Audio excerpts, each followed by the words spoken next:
Let's have a look at a feature called focus stacking. Now, I've already talked about focus stacking in a previous YouTube video, and that was in a previous and earlier version of Elements. Here we are in Elements 2019. What we're seeing here is exactly the same in 2018 and in 2020 as well.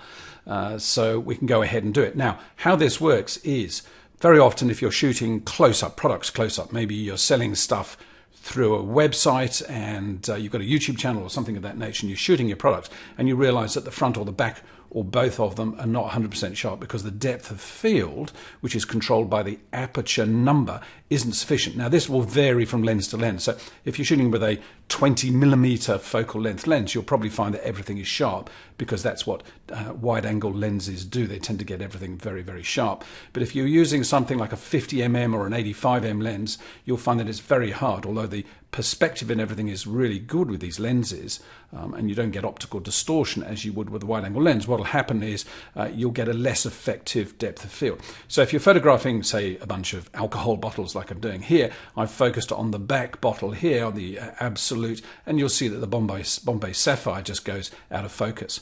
So what I do is I do 2 shots. You can do 3 shots or 4 shots depending on how deep you want this effect to be active. I've just done these 2 just as an experiment.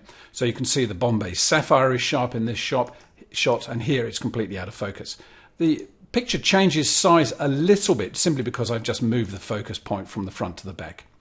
So if you're finding this, that even at f22, you're not getting that clear clarity. Some lenses, when you stop them down to f22, tend to be a little bit soft around the edges anyway. So, you know, the sweet spot for most lenses is around f11. So you find, of course, at f11, you get less depth of field than you would at 16 or 22, but it's probably going to be clearer and sharper. Anyhow, I've got these 2, and I'm going to pop them into the guided edit mode in Elements 2019.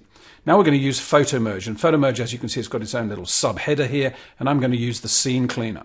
So I'll just go ahead and click it. After a couple of ticks, it comes up with these 2 windows, and it's basically saying, look, drag one window, which is the sort of best, use as a base, onto the right-hand side. Let's just randomly drag that one. So that's the one where the Bombay Sapphire is completely out of focus.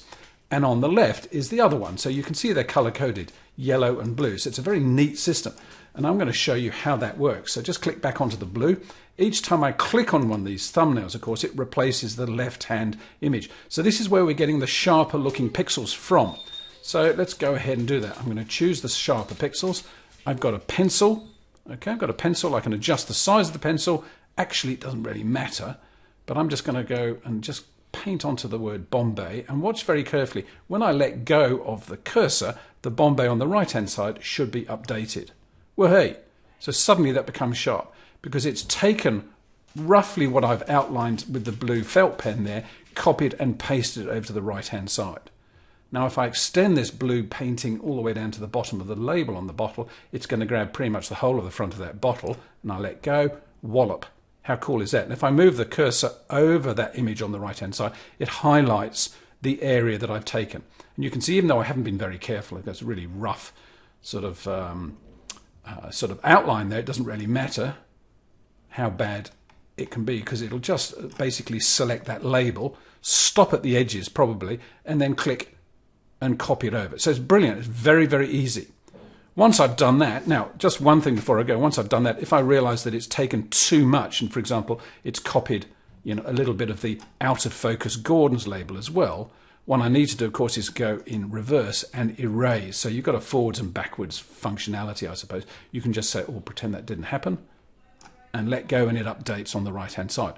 And once we've done that, we can simply just click Next, and then go ahead and save it as a regular TIFF or a Photoshop or even a JPEG file. And that's how you focus stack in Photoshop Elements 2019.